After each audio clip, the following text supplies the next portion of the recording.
What's going on, guys? I'm Marco once again, and in this video I'm going to be taking the G44 Pentium, Skylake Pentium out of the budget Skylake build and turning it into a budget Kaby Lake build. So I'm going with the i3 7100. It's going to be a Kaby Lake i3, obviously, being that it's a 7th gen 7100, right? There you go. And it's going to be clocked at 3.9 gigahertz. It's going to have hyper-threading, so I'm really expecting it to go ahead and really just demolish the Pentium in performance in games. The reason I'm doing this switch to begin with is because after putting the 1050 Ti in the Pentium build, it just was not working out. The 1050 Ti wasn't really doing any work at all, and the Pentium was just slammed 100% CPU usage constantly, causing so many stutters in the games, and it just was not worth it at all. The Pentium's great for using the computer. I've never had a problem with it yet in that regard, and I don't expect to really. I mean, that's what it's for. It's for just kind of browsing around the internet, using the computer, whatever. It's really fast in the OS and using the internet. It's great for that. That's its strong suit. But when it comes to playing games, the Pentium's not really what I would recommend at all. The i3, I'm hoping, is a better gaming PC kind of chip. I've played a few games with it now because obviously I'm making this after the video, and it does run a lot better. Perfect, I wouldn't say so, but it's definitely better than the Pentium, and it's actually playable some games.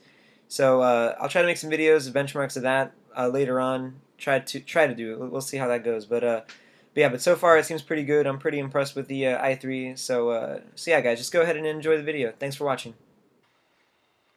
Well, all right. So now is the time that the Skylake build becomes the Kaby Lake build.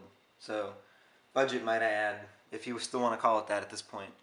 So I think now with the 1050 Ti and the i3, I think this has become almost $500. So something like that. Oh, and I did order a 2 terabyte hard drive to accommodate the absolute mistake that the 32 gigabyte SSD was to put games on it, because I'm trying to load games off of an external hard drive and I'm getting problems because of that, getting crashes, not fast enough, whatever. I don't know. Windows Event Viewer is showing all kinds of issues with that, so had to drop another $70 there, so now it's actually nearly a $600 build. So is it really the budget Kaby Lake build?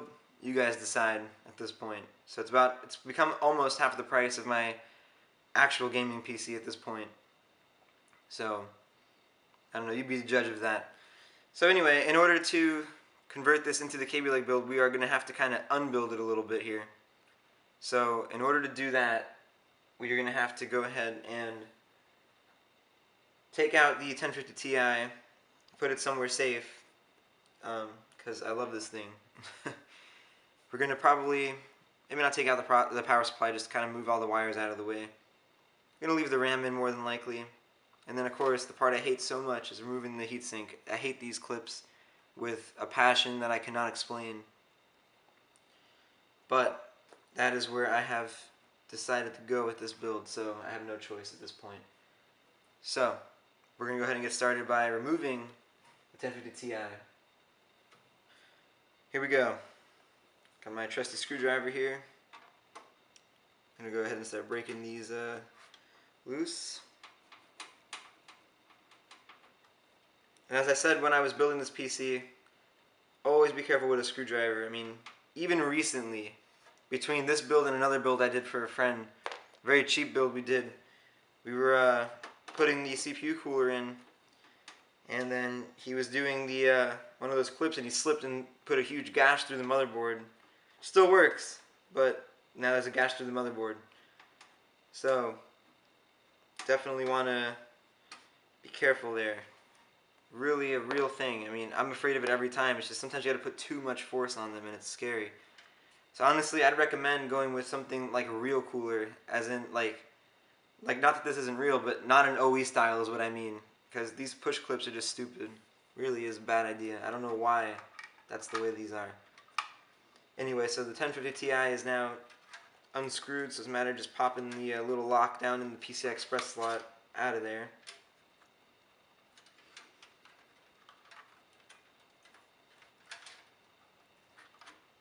Alright, and there we go. That's out of the way. There's our 1050 from the other video. So I'm going to set it aside to keep it safe.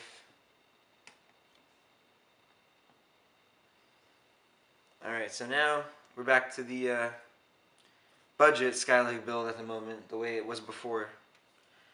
So now we're just going to go ahead and remove the power supply wires and the USB 3.0 header because it's kind of in my way. What is holding this on? Nothing other than annoyance. Alright. So now we're going to just go ahead and try to pull this out of the motherboard.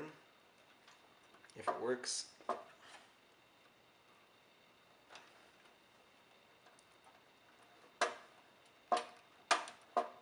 Alright, and that's out of the way. So we're going to set that out of the case here.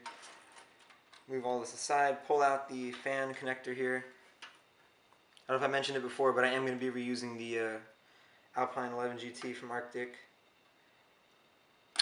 I mean, relatively it keeps it cool, I guess. I mean, I don't know, my Evo 212 keeps my 6700K like at idle in like the low 20s. This kind of keeps the Pentium in the high 20s. I guess that's fine considering like it's a really small cooler, so not really going to complain about that. So, whatever. So now we're at the part I hate. Whew, gotta take a breath for this one. These clips are a nightmare. I almost wanted to order another Alpine 11 GT just to like have a brand new one to get started with, but rather than trying to stress this one out more than once, but we're going to go ahead and hope for the best. So here we go.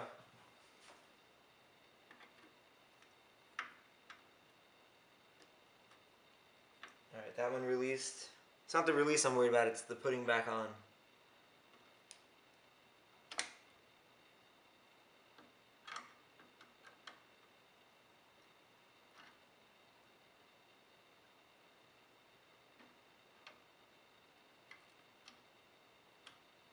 Alright, so they should all be released at this point. And of course, it gets snagged on something or other. Alright, now it looks like we're good. Nope, maybe not. Alright, and that is out of the way. Whew. So that's good. So here's our Pentium again. I'm going to go ahead and release the lock on the socket here. Pull this up and out of the way. If I can grab the little thing. Alright, cool. So at this point, I'll be removing the Pentium from the motherboard.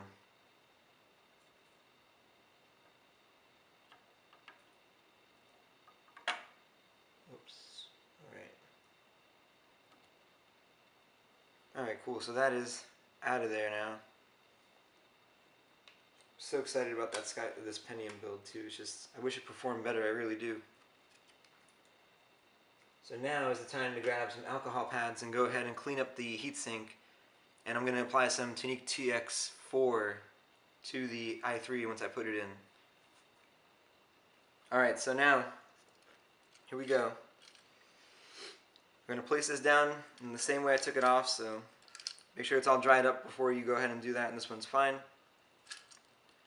Here we go. All of my pins are in the unlocked position, which is obviously where you want them when you're trying to reinstall it.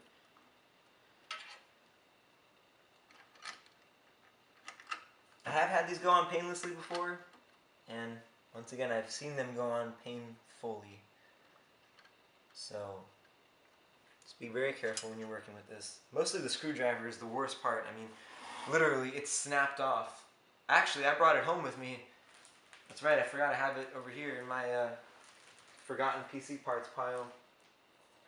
This is actually the one that did the damage here. As you can see, it actually snapped off this whole leg from the screwdriver as the screwdriver broke it off and scratched the motherboard. It was so bad. So bad. So anyway, that's not what I want to do this time on this build. I think my friend's not here doing it too, because it might end up happening if he was the one doing it. So, you know who you are. So alright, so I'm going to go ahead and mess with this. Probably going to take my time with it, so I'm going to end up editing it out. So, you guys will probably see it as soon as it's done. Alright, and now after that nightmare of getting these pins in, they're good, I double checked them, maybe quadruple checked them, and they're out of the way. So, Now we're going to go ahead and take the CPU fan header once more and reconnect it here to the header area, whatever that's called. And then that's done there. So now we're going to go ahead and take our USB 3.0 header once more and get it back in to where it belongs, like that. Beautiful. And our 24-pin power connector here. It's going to gracefully slide into its slot. Maybe. Maybe not. We will see. Alright, it's in the location it needs to be, and it's a matter of getting it clipped down.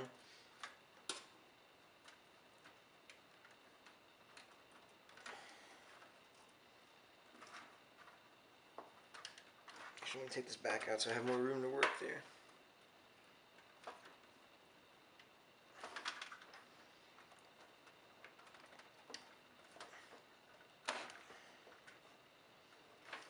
Okay, I cannot tell if it connected or not. Looks good.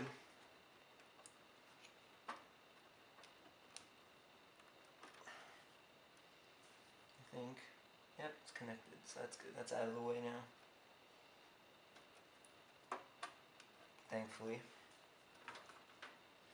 Alright, so that's good. So now we're going to go ahead and take this fan connector here, which for some reason is on the Molex. I guess it's so that it doesn't have to be in an annoying spot, but I kind of like how the motherboard gets to control it. But I don't know, maybe I'll switch it to Molex, honestly, because it's always kind of in my way.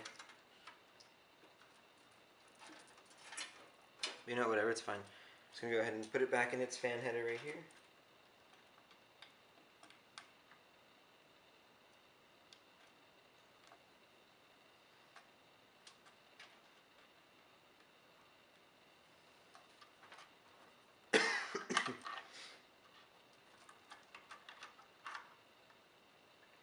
Alright, and lastly, it looks like the 1050 is ready to go back in.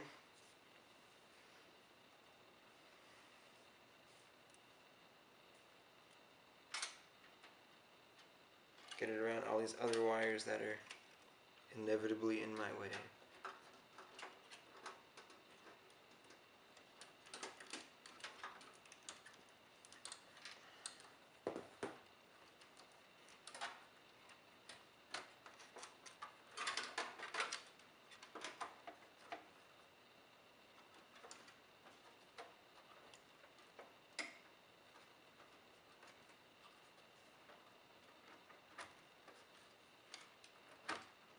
Alright, and the 1050 is back in its space in the motherboard. So now we're just going to go ahead and screw it down all the way.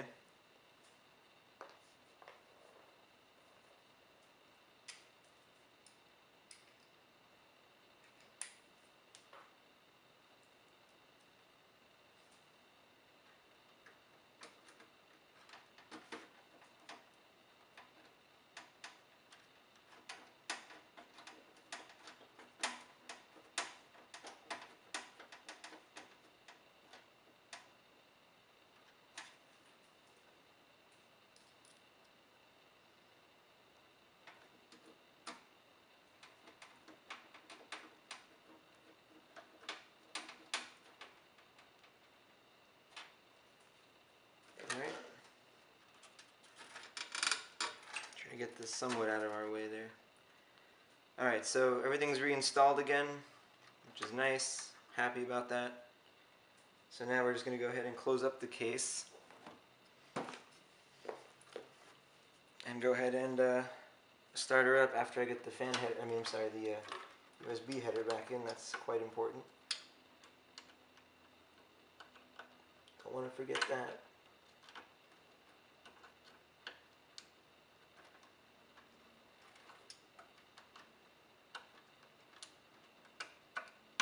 Alright, so that's back into place. Beautiful. Now we're going to go ahead and close up the case.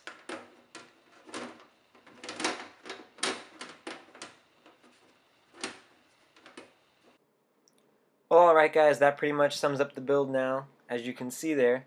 So I hope you guys enjoyed the video, and please remember to comment, rate, and subscribe, and stay tuned for more videos. Thanks a lot.